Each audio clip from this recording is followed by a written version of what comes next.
Hello नमस्कार दोस्तों, मेरा नाम है राजन। स्वागत है आप सभी का एग्जाम मस्ती में। फ्रेंड्स, इस वीडियो के अंदर हम भारत का संविधान के महत्वपूर्ण प्रश्नोत्तर देखेंगे जो सभी प्रतियोगी एग्जाम के लिए काफ़ी महत्वपूर्ण है। और आप चाहें तो इसका फ्री पीडीएफ फाइल भी डाउनलोड कर सकते हैं, जिसका लिंक मैं इसी वीडियो के डिस्क्रिप्शन में दे दूंगा। साथ ही आप हमारे टेलीग्राम चैनल के साथ भी ज्वाइन कर सकते हैं, उसका लिंक भी इसी वीडियो के डिस्क्रिप्शन में मैं आपको दे दूँगा। तो चलिए वीडियो स्टार्ट करते हैं। हमारा पहला क्वेश्चन है, बी.आर. अम्बेडकर और महात्मा गांधी के बीच मध्य सन 1932 में हस्ताक्षरित पूना समझौता में प्रावधान क्या था। यानी कि 1932 में जो है महात्मा गांधी और बी.आर. अम्बेडकर के बीच एक समझौता हुआ था, उसमें प्रावधान क्या था। तो यह प्रावधान था हरिजनों के लिए आरक्षण से ही संयुक्त निर्वाचन क्षेत्र का, हरिजनों के लिए आरक्षण से ही संयुक्त निर्वाचन क्षेत्र का, जिसमें पूना पैक्ट अथवा पूना समझौता के नाम से भी जाना जाता है। इसमें भीमराव अम्बेडकर और महात्मा गांधी के मध्य पुणे में यरबदा सेंट्रल जेल में 24 सितंबर 1932 को हुआ था। कहाँ हुआ था? यह हुआ था सेंट्रल जेल में 24 सितंबर 1932 को। और अंग्रेजों ने इस समझौते को सांप्रदायिक अधिनिर्णय में संशोधन के रूप में अनुमति प्रदान की थी। तो इसका राइट आंसर हो जाएगा ऑप्शन नंबर डी, हरिजनों के लिए आरक्षण सहित संयुक्त निर्वाचन क्षेत्र का। चलिए नेक्स्ट क्वेश्चन पे चलते हैं। नेक्स्ट क्वेश्चन है हमारा, भारत का संविधान लागू होने तक स्वतंत्रता के पश्चात किस शासन का किसके अंतर्गत चलाया गया? किसका शासन किसके अंतर्गत चलाया गया, यह क्वेश्चन है हमारा। तो इसका राइट आंसर सी जो है 1935 के भारत सरकार अधिनियम के अनुसार चलाया गया था। तो दोस्तों 1935 के कुछ महत्वपूर्ण पॉइंट्स को हम डिस्कस कर लेते हैं, जो कि काफ़ी इंपॉर्टेंट है आपके परीक्षा के दृष्टि से। तो ये पहला पॉइंट है हमारा, भारत सरकार अधिनियम 1935 के अंतर्गत एक संघीय न्यायालय की स्थापना की गई। क्या किया गया? एक फेडरल कोर्ट की स्थापना की गई 1935 के अधिनियम द्वारा। और दूसरा पॉइंट है हमारा क्या, कि एक केंद्रीय बैंक की स्थापना की गई। क्या किया गया? केंद्रीय बैंक की स्थापना की गई। साथ ही 1935 के अधिनियम द्वारा बर्मा को ब्रिटिश से अलग कर दिया गया, पृथक कर दिया गया, और दो नए प्रांत उड़ीसा और सिंध का निर्माण हुआ। उड़ीसा और सिंध का निर्माण हुआ। क्वेश्चन नंबर 3 है हमारा, अखिल भारतीय महासंघ स्थापित करने का प्रावधान किया गया था। किसमें शामिल किया गया था? तो यह भारत सरकार अधिनियम 1935 में ही शामिल किया गया था। तो इसका राइट आंसर हो जाएगा ऑप्शन नंबर ए, जो है इसका राइट आंसर हो जाएगा। और साथ ही इसके कुछ महत्वपूर्ण पॉइंट्स को भी डिस्कस कर लेते हैं। 1935 से जो है काफ़ी सारे महत्वपूर्ण इंपॉर्टेंट पॉइंट्स निकल कर आते हैं, तो इसको एक एक करके बारीकी से डिस्कस कर लेते हैं। 1935 के अधिनियम द्वारा प्रांतों में देव शासन को समाप्त कर दिया गया और केंद्र में देव शासन को लागू कर दिया गया। साथ ही 1935 के अधिनियम द्वारा सर्वप्रथम भारत में एक संघात्मक प्रणाली की स्थापना की गई। 1935 के अधिनियम द्वारा ही एक संघीय न्यायालय की स्थापना की गई। और 1935 के अधिनियम द्वारा विषयों में 3 श्रेणियों में बांटा गया। विषयों को अधिनियम को 3 श्रेणियों में बांटा गया, जिसमें संघ, प्रांतीय और समवर्ती सूची शामिल है। क्वेश्चन नंबर 4 है हमारा, भारत में सचिव का पद किसके द्वारा निर्मित किया गया था। भारत में सचिव का पद किसके द्वारा निर्मित किया गया था? तो यह भारत सरकार अधिनियम 1858 के द्वारा जो है निर्मित किया गया था। तो इसका राइट आंसर हो जाएगा ऑप्शन नंबर बी, जो है इसका राइट आंसर हो जाएगा। साथ ही 1858 के कुछ महत्वपूर्ण पॉइंट को हम डिस्कस कर लेते हैं, जो कि परीक्षा की दृष्टि से काफ़ी महत्वपूर्ण है। तो इस अधिनियम के तहत केंद्र में और राज्यों के बीच शक्तियों का बंटवारा कर दिया गया। इसी अधिनियम के द्वारा जो है केंद्र और राज्यों के बीच जो है शक्तियों का बंटवारा कर दिया गया। केंद्र और राज्यों के बीच जो है शक्तियों का बंटवारा कर दिया गया और राज्य में देव शासन समाप्त कर केंद्र में देव शासन लागू कर दिया गया। और भारत सरकार अधिनियम 1858 द्वारा स्थापित भारत सचिव की पद परिषद को समाप्त कर दिया गया। भारत के सचिव के परिषद को समाप्त कर दिया गया और मताधिकार का विस्तार हुआ, जो लगभग 10% ही जनसंख्या शामिल हो पाई। यानी कि मताधिकार का विस्तार हुआ भारत के सचिव के पद को समाप्त करने के पश्चात, लेकिन मात्र 10% ही जनसंख्या शामिल हो पाई इसमें। क्वेश्चन नंबर 5, किस अधिनियम को मॉन्टेग्यू चेम्सफोर्ड सुधार के नाम से जाना जाता है? तो इसका राइट आंसर हो जाएगा ऑप्शन नंबर बी, भारत शासन अधिनियम 1919 को जो है मॉन्टेग्यू चेम्सफोर्ड सुधार के नाम से जाना जाता है, क्योंकि इस समय जो वायसराय थे 1919 में जो वायसराय थे उनका नाम मॉन्टेग्यू चेम्सफोर्ड था। इस वजह से मॉन्टेग्यू चेम्सफोर्ड के नाम से भी जाना जाता है। इसके कुछ महत्वपूर्ण पॉइंट्स को डिस्कस कर लेते हैं। भारत सरकार अधिनियम 1919 में government act of India, Bharat सरकार अधिनियम 1919 यूनाइटेड किंगडम की संसद द्वारा पारित अधिनियम था। यह क्या है? 1919 में जो अधिनियम पारित किया गया था, यह किसके द्वारा पारित किया गया था? यूनाइटेड किंगडम के द्वारा पारित किया गया था, यूके के द्वारा पारित किया गया था। इस पॉइंट को ध्यान में रखिएगा। और साथ ही यह भी ध्यान में रखना है कि मॉन्टेग्यू चेम्सफोर्ड सुधार के नाम से इसे इसलिए जाना जाता है क्योंकि इसमें इस समय लॉर्ड समय कौन थे भारत के, तो चेम्सफोर्ड थे। ये मैंने आपको बताया था कि लॉर्ड चेम्सफोर्ड जो थे इस समय वायसराय थे। तो इस पॉइंट को ध्यान में रखिएगा, कई बार इससे क्वेश्चन पूछा गया है। चलिए नेक्स्ट क्वेश्चन पे चलते हैं। क्वेश्चन नंबर 6 है हमारा, भारत की संविधान सभा गठित करने का आधार क्या था? भारत की संविधान सभा गठित करने का आधार क्या था? तो इसका राइट आंसर हो जाएगा option number B, cabinet mission plan 1946। Cabinet mission plan 1946। तो चलिए इससे कुछ महत्वपूर्ण पॉइंट्स कैबिनेट मिशन 1946 के प्लान से रिलेटेड कुछ महत्वपूर्ण पॉइंट्स डिस्कस करते हैं। 1946 में जो थे लॉर्ड वेवेल्स जो थे वायसराय थे और भारतीय नेताओं से मिलकर एक योजना तैयार किया जिसे कैबिनेट मिशन के नाम दिया गया। क्या दिया गया? कैबिनेट मिशन के नाम से जाना जाता है, इसे नाम दिया गया कैबिनेट मिशन। और इसका मुख्य उद्देश्य भारत में संपूर्ण स्वराज लाना था। इसका मुख्य उद्देश्य क्या था? भारत में संपूर्ण स्वराज्य को लाना था। और इसने भारत के लिए एक नया संविधान एवं अस्थायी सरकार की स्थापना की। क्या किया था इसने? एक नया संविधान लागू किया जिसमें अपने संविधान के द्वारा 1935 के द्वारा जो है एक नया संविधान लागू किया गया जो कि भारत का अपना संविधान होगा। इसमें बताया गया था 1946 के कैबिनेट मिशन के द्वारा। और सरकार की स्थापना का लक्ष्य रखा गया, यानी कि 1935 के अधिनियम द्वारा ही इसमें संशोधन किया गया और 1946 में कैबिनेट मिशन प्लान के द्वारा अपने सरकार स्थापना करने की घोषणा की गई, लक्ष्य रखा गया था। तो इस पॉइंट को ध्यान में रखिएगा, ठीक है। क्वेश्चन नंबर 7 है हमारा, भारत के संविधान सभा किसके अनुसार गठित की गई? तो इसका राइट आंसर हो जाएगा option number D, cabinet mission योजना के तहत जो है भारत के संविधान सभा को गठित की गई। और साथ ही आपको मैं बता दूं कि 1946 का कैबिनेट मिशन जो है काफ़ी इंपॉर्टेंट हो जाता है आपके परीक्षा के लिए, चाहे आप किसी भी एग्जाम की तैयारी कर रहे हो। तो आइए इससे कुछ महत्वपूर्ण टॉपिक्स और डिस्कस कर लेते हैं। तो 16 मई 1946 को जो है नई सरकार के गठन का प्रस्ताव किया गया। 16 मई 1946 को है जो नए सरकार के गठन का प्रस्ताव किया गया और संविधान सभा में 389 सीटें रखी गई, जिसमें से 292 ब्रिटिश प्रांतियों के 4 कमिश्नर एवं 93 देसी रियासतें यानी भारत के सदस्य शामिल थे। और इसमें अध्यक्षता कौन करे थे? लॉर्ड पैथिक लॉरेंस जो थे इसके अध्यक्षता करे थे। इस पॉइंट को ध्यान में रखिएगा। बी.आर. अम्बेडकर का संविधान सभा में निर्वाचन हुआ था। बी.आर. अम्बेडकर का संविधान सभा में निर्वाचन हुआ था। कहाँ से हुआ था? तो यह पश्चिम बंगाल से इनका निर्वाचन हुआ था। तो option number A right answer हो जाएगा। तो आइए इसके कुछ मोस्ट इंपोर्टेंट पॉइंट्स डिस्कस कर लेते हैं। अनुच्छेद 32 को भारतीय संविधान का आत्मा कहा जाता है। इस अनुच्छेद को भारतीय संविधान का हृदय भी कहा जाता है क्योंकि खुद बाबा साहेब भीमराव अम्बेडकर ने इस संविधान को संविधान का हृदय और आत्मा कहा है। अनुच्छेद 32 हमें संवैधानिक उपचार का अधिकार देता है। इस पॉइंट को ध्यान में रखिएगा। अनुच्छेद 32 जो है संवैधानिक उपचार का अधिकार देता है और भीमराव अम्बेडकर ने ही इस अनुच्छेद को भारतीय संविधान का आत्मा कहा था। तो इस पॉइंट को ध्यान में रखिएगा, काफ़ी इंपॉर्टेंट है दोस्तों। इससे कई बार क्वेश्चन पूछा गया है, तो इस पॉइंट को ध्यान में रखिएगा। क्वेश्चन नंबर 9 है हमारा, संविधान सभा के उद्घाटन अधिवेशन की अध्यक्षता किसने की थी? यानी कि संविधान सभा के उद्घाटन की अधिवेशन की अध्यक्षता किसने की थी? 9 दिसंबर 1946 को जो संविधान सभा की बैठक हुई थी, पहली बैठक की अध्यक्षता किसने की थी? तो सच्चिदानंद सिन्हा इसके राइट आंसर हो जाएंगे। तो सच्चिदानंद सिन्हा के अलावा भी इनके कुछ महत्वपूर्ण पॉइंट्स को डिस्कस कर लेते हैं। सच्चिदानंद सिन्हा को संविधान सभा के अस्थायी सदस्य चुना गया था। यानी कि अस्थायी सदस्य किसे चुना गया था? सच्चिदानंद सिन्हा को चुना गया था, जिन्होंने 9 दिसंबर 1946 को हुई संविधान सभा की पहली बैठक की अध्यक्षता की थी। इन्होंने क्या की थी? पहली बैठक की अध्यक्षता किसने की थी? और साथ में यह भी ध्यान में रखिएगा कि कई बार इससे क्वेश्चन पूछा जा जाता है कि संविधान सभा की पहली बैठक कब की गई थी? तो यह किया गया था 9 दिसंबर 1946 को जो है पहली बैठक की अध्यक्षता की गई थी। और साथ में 11 दिसंबर 1946 को राजेंद्र प्रसाद संविधान सभा के अध्यक्ष चुने गए और हरेंद्र कुमार मुखर्जी को उपाध्यक्ष चुना गया। इस पॉइंट को ध्यान में रखिएगा। चलिए नेक्स्ट क्वेश्चन पे चलते हैं। क्वेश्चन नंबर 10 है हमारा, संविधान सभा का पहला सत्र कब हुआ था? संविधान सभा का पहला सत्र कब हुआ था? तो यह हुआ था 9 दिसंबर 1946 को। तो इसका राइट आंसर हो जाएगा ऑप्शन नंबर सी, 9 दिसंबर 1946 को संविधान सभा का पहला सत्र आयोजित किया गया था।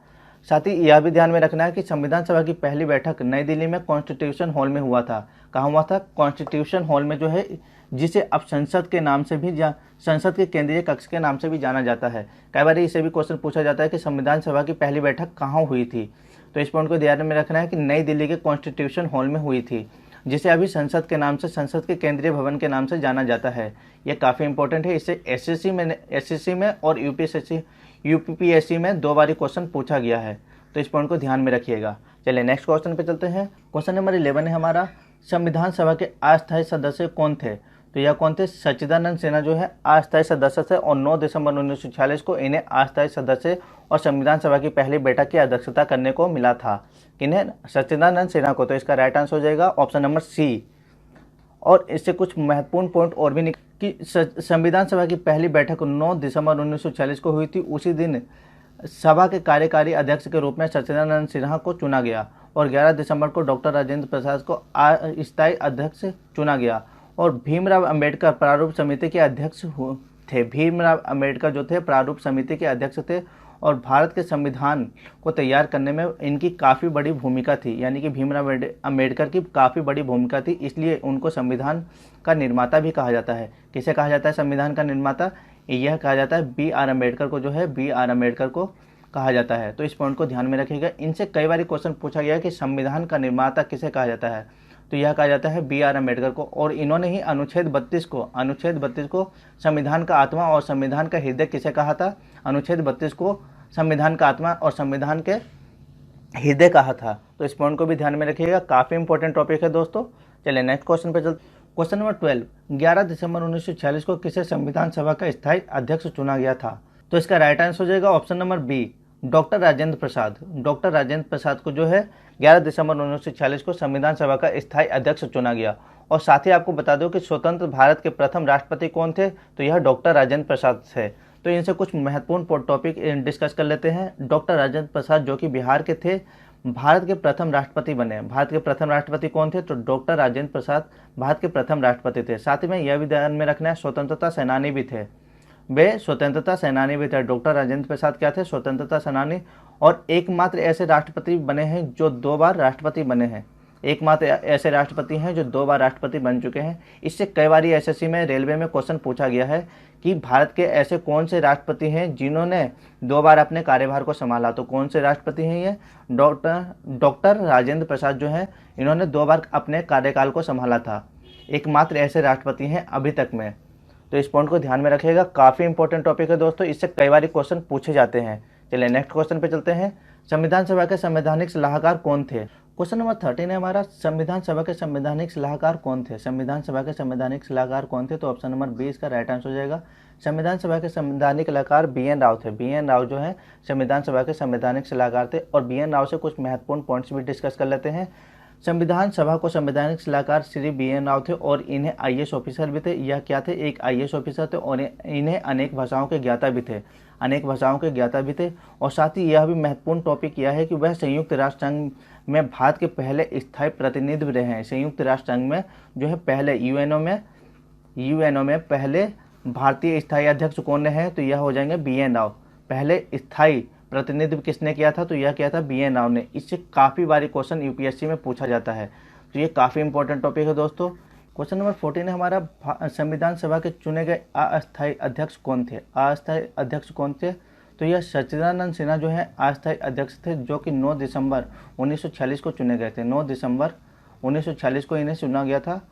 1946 के द्वारा जो है इनको चुना गया था अस्थायी अध्यक्ष। और पहली बैठक की अध्यक्षता किसने की थी? कई बार इससे भी क्वेश्चन पूछा जाता है। तो सच्चिदानंद सिन्हा जो है राइट आंसर हो जाएंगे इसके। चलिए नेक्स्ट क्वेश्चन पे चलते हैं। क्वेश्चन नंबर 15 है हमारा, भारतीय संविधान सभा के प्रारूप समिति के अध्यक्ष कौन थे? प्रारूप समिति के अध्यक्ष की अगर बात की जाए तो बी आर अम्बेडकर जो है इसके राइट आंसर हो जाएंगे। तो ऑप्शन नंबर सी हमारा राइट आंसर हो जाएगा। साथ ही अगर बात किया जाए कि इसके मोस्ट इंपोर्टेंट टॉपिक्स के बारे में, तो अगर अस्थायी अध्यक्ष की बात की जाए, अस्थायी अध्यक्ष कौन थे? तो ये हो जाएंगे सच्चिदानंद सिन्हा जो कि कांग्रेस के थे। अध्यक्ष की अगर बात की जाए तो डॉक्टर राजेंद्र प्रसाद हो जाएंगे, जो कि 11 दिसंबर 1946 को चुना गया था इनको 1946 में। और इनको 9 दिसंबर को चुना गया था, इनको 11 दिसंबर को चुना गया था। अगर निर्माती समिति के अध्यक्ष कौन थे? तो बी आर अम्बेडकर जो है निर्माती समिति के अध्यक्ष थे। और संवैधानिक सलाहकार कौन थे? संवैधानिक सलाहकार यानी कि संविधान का सलाहकार कौन थे? तो बी एन राव जो है इसके राइट आंसर हो जाएंगे। चलिए नेक्स्ट क्वेश्चन पे चलते हैं। क्वेश्चन नंबर 16 है हमारा, भारत को एक संविधान देने का प्रस्ताव संविधान सभा द्वारा पारित किया गया था। भारत को एक संविधान देने का प्रस्ताव संविधान द्वारा कब पारित किया गया था? तो यह पारित किया गया था 22 जनवरी 1947 को जो है यह पारित किया गया था। काफ़ी इंपॉर्टेंट टॉपिक है दोस्तों, क्योंकि संविधान सभा को पारित कब किया गया था? संविधान सभा को प्रस्ताव देने का पारित कब किया गया था? तो यह किया गया था 22 जनवरी 1946 को। इससे रिलेटेड कुछ मोस्ट इंपोर्टेंट टॉपिक्स डिस्कस कर लेते हैं। पंडित जवाहरलाल नेहरू ने 13 दिसंबर पंडित जवाहरलाल नेहरू ने जो है भारत की संविधान सभा में 13 दिसंबर 1946 को संकल्प का लक्ष्य रखा था, जिसे सर्वसम्मति के साथ 22 जनवरी 1947 को स्वीकार कर लिया गया। कब स्वीकार किया गया था इस प्रस्ताव को स्वीकार किया गया था 22 जनवरी 1947 को। और इसमें दिए गए संकल्प में पाकिस्तान में कुरान और सुन्नत दिए गए थे। पाकिस्तान में कुरान और सुन्नत कब दिया गया था, तो यह दिया गया था 22 जनवरी 1947 को। तो ये दोस्तों काफ़ी इंपॉर्टेंट टॉपिक हो जाता है कि कई बार एक क्वेश्चन ये पूछा जाता है कि कुरान और सुन्नत कब दिए गए थे। तो यह दिया गया था 22 जनवरी 1947 को, जो कि लोकतांत्रिक आदर्शों पर विकसित किया गया था और खड़ा करने का संकल्प लिया गया था। तो दोस्तों ये काफ़ी इंपॉर्टेंट हो जाता है। और संविधान सभा के पहला संकल्प का लक्ष्य कब रखा गया था और किसने रखा था, तो 13 दिसंबर 1946 को पंडित जवाहरलाल नेहरू ने रखा था। इस पॉइंट को ध्यान में रखिएगा। चलिए नेक्स्ट क्वेश्चन पे चलते हैं। क्वेश्चन नंबर 17 है हमारा। क्वेश्चन नंबर 17 है, भारतीय संविधान सभा ने राष्ट्रीय ध्वज की रूपरेखा का अंगीकार कब किया था। यानी कि भारतीय संविधान सभा ने राष्ट्रीय ध्वज का रूपरेखा को अंगीकार कब किया गया था, तो इसका राइट आंसर हो जाएगा 22 जुलाई 1947 को। 22 जुलाई 1947 को ही राष्ट्रीय ध्वज के रूपरेखा को अंगीकार किया गया था। कब किया गया था, 22 जुलाई 1947 को अंगीकार किया गया था। और साथ ही इसके महत्वपूर्ण पॉइंट की अगर बात करें, अगर ध्वज की महत्वपूर्ण पॉइंट की कुछ बात करें, तो भारतीय राष्ट्रीय ध्वज को इसके वर्तमान स्वरूप 22 जुलाई 1947 को आयोजित भारतीय संविधान सभा की बैठक के दौरान अपनाया गया, जो 15 अगस्त 1947 को अंग्रेजों से भारत की स्वतंत्रता के पश्चात ही अभी जो तिरंगा फहराया जाता है उसे 22 जुलाई 1947 को अपनाया गया था। यानी कि आप इसे समझ सकते हैं कि जो 15 अगस्त 1947 को प्रथम तिरंगा झंडा जो फहराया गया था वह उसके पूर्व ही बन गई थी। यानी कि कुछ दिन पहले ही यह बन चुका था और 1947 के तिरंगा को ही अपनाया गया। 22 जुलाई 1947 को जो तिरंगा फहराया गया था उसे आज भी अपनाया गया है। तो चलिए नेक्स्ट क्वेश्चन पे चलते हैं। नेक्स्ट क्वेश्चन है हमारा क्वेश्चन नंबर 18। जिस संविधान सभा द्वारा भारत के संविधान का अधिनियम किया गया उसके सदस्य कौन थे। जिस संविधान सभा द्वारा भारत के संविधान का अधिनियम किया गया उसके सदस्य कौन थे, तो इसका राइट आंसर हो जाएगा विभिन्न प्रांतों के विधानसभाओं द्वारा नामित सदस्य थे। विभिन्न प्रांतों के यानी कि सभी प्रांतों के अलग अलग देशों राज्यों के विधानसभाओं के नामित सदस्य थे। इससे रिलेटेड कुछ महत्वपूर्ण पॉइंट डिस्कस कर लेते हैं। आइए एक एक करके इन्हें समझते हैं। भारतीय संविधान लिखने वाला सभा 299 सदस्य थे, जिसके अध्यक्ष कौन थे, डॉक्टर राजेंद्र प्रसाद। यानी कि जो भारतीय संविधान लिखने वाला सदस्य थे उनकी अध्यक्षता किसने की थी, डॉक्टर राजेंद्र प्रसाद ने। और संविधान सभा 26 नवंबर 1949 को अपना पूरा कर लिया गया और 26 जनवरी 1950 को संविधान को लागू किया गया। इसी दिन को हम 26 नवंबर 1949 वाले दिन को ही हम संविधान सभा के गठन के रूप में मनाते हैं। यानी 26 नवंबर को संविधान सभा के गठन के रूप में मनाया जाता है। तो इस पॉइंट को ध्यान में रखिएगा, इससे क्वेश्चन कई बार पूछा गया है। और संविधान गणतंत्र दिवस कब मनाया जाता है, तो यह मनाया जाता है 26 जनवरी 1950 के दिन। 26 जनवरी के दिन मनाया जाता है, जो कि 26 जनवरी 1950 को हमारा संविधान लागू हुआ था। किस दिन लागू हुआ था, 26 जनवरी 1950 को हमारा संविधान लागू हुआ था। और इसी दिन हमें हर वर्ष 26 जनवरी को गणतंत्र दिवस के रूप में मनाते हैं। इस पॉइंट को ध्यान में रखिएगा। चलिए नेक्स्ट क्वेश्चन पे चलते हैं। क्वेश्चन नंबर 19 है हमारा। भारत के लिए संविधान सभा की रचना हेतु संविधान का विचार निम्नलिखित में से किसने सर्वप्रथम प्रस्तुत किया था। भारत के लिए संविधान सभा के रचना हेतु संविधान का विचार निम्नलिखित में से किसने सर्वप्रथम प्रस्तुत किया था, तो यह किया था स्वराज पार्टी ने 1924 में।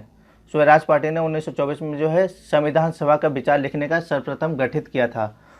तो इसका राइट आंसर हो जाएगा ऑप्शन नंबर है। इससे कुछ महत्वपूर्ण टॉपिक डिस्कस कर लेते हैं।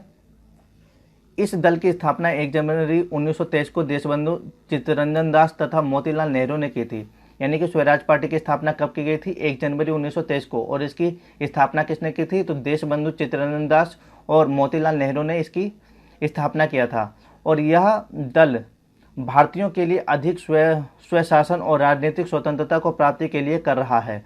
और भारतीय भाषाओं में स्वराज का अर्थ होता है अपना राज्य। यानी कि स्वराज का क्या अर्थ होता है, अपना राज्य।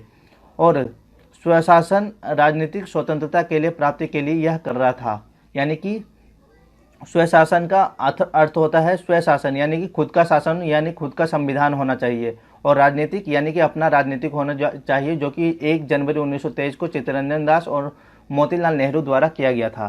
तो इस पॉइंट को ध्यान में रखिएगा। चलिए नेक्स्ट क्वेश्चन पे चलते हैं। क्वेश्चन नंबर 20 है हमारा।